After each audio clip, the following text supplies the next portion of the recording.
quiet of the night, with no fear inside, they rise up to the fight. Ordinary heroes, they don't wear a cape. From every side they escape, against the storm they take.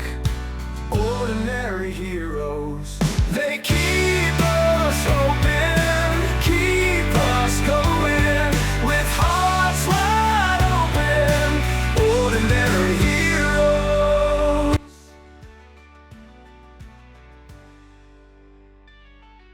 Through the darkest skies, with steady eyes. Living a normal life when you come from a family of superheroes isn't as glamorous as it sounds.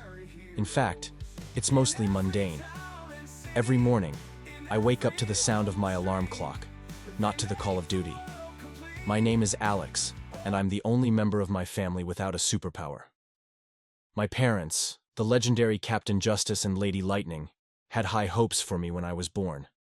They thought I might develop powers late, that I'd surprise everyone with some amazing ability. But by my late 20s, it was clear that I was just normal.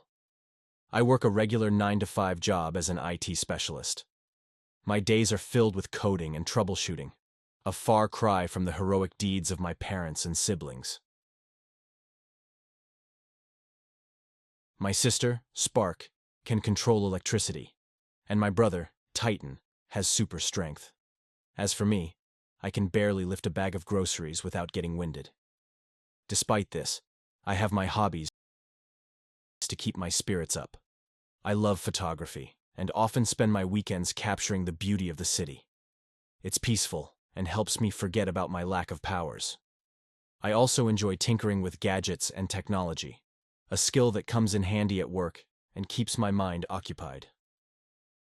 The local cafe on the corner is my sanctuary. It's where I go to escape the constant reminders of my family's heroism plastered all over the news. It's also where I met Emma. She's a librarian who's just as content with her ordinary life as I am with mine, though her family's expectations are different.